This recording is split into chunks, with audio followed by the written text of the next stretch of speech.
few quick questions for all of you gathered here. If your answer is a yes, do raise your hand.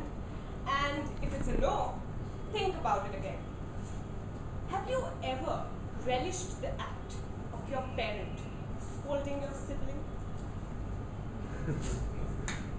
Have you ever mouthed deathly threats to your sibling for having occupied your spot at the sofa during TV time? Have you ever emerged victorious in those majestic inter-sibling pillow fights, only having lost later on to your mother's chidings? Well, if you haven't done any of those, you are the ideal kid. You are the kid every parent dreams to raise.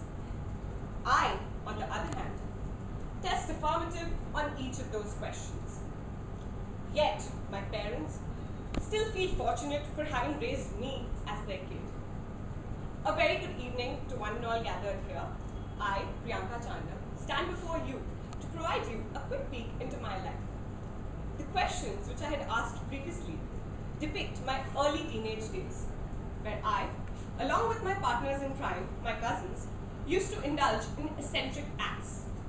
Every summer, when my aunt, along with her kids, used to visit us in Kolkata, the city where I have been born and brought up in, we would build upon a new obsession, be it wondering about the mysterious billions, acting as Harry, Ron, Hermione from Harry Potter, or trying to awaken our inner superheroes, shielding the world as Power Rangers. My mother, a homemaker, has played an instrumental role in teaching me about humility, gratitude, and patience. My father, who presently works at Shrey Equipment Finance Limited, being a Martinet, has instilled in me the values of leading a disciplined life. I'm also fortunate to share my life with a younger sister, whom I refer to as my granny, for she renders to me witty advice when I'm all caught up in worldly complications. I completed my schooling from Ashok Hall, where I spent nearly 14 years of my life and learned some invaluable lessons. Having aced my board exams, I made it to St. Xavier's College, Kolkata. But the real shock came to me when I saw my name on the first list of Sri Ram College of Commerce, New Delhi. I was ecstatic. My teachers, friends, relatives were thrilled with joy. But my parents weren't willing to send their elder daughter away so soon. My mother palely confessed to me her fears of sending me to New Delhi.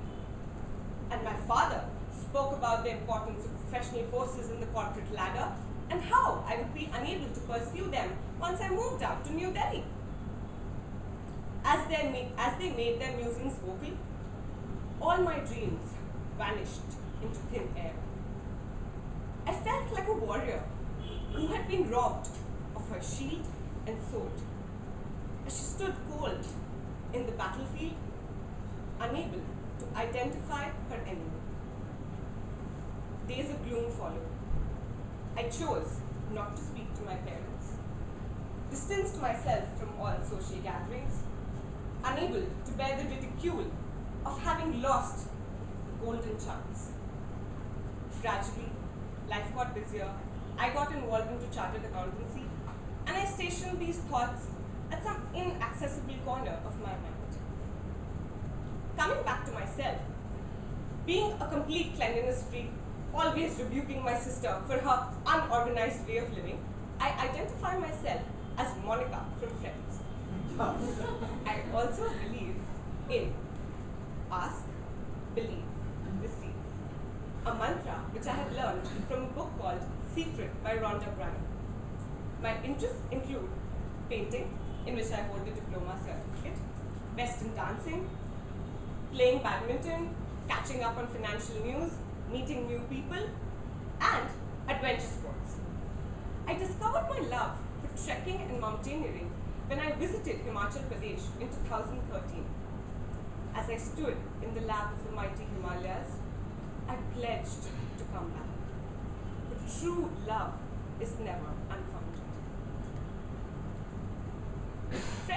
20 years of my life cannot be summed up in mere 6 minutes.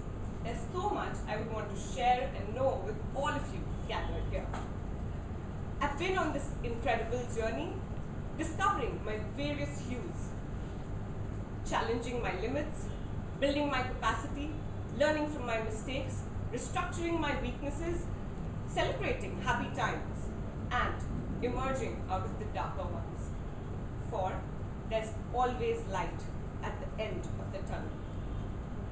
It's been a wonderful experience so far, and I'm excited for more, going on till my last breath, unmasking a million shades.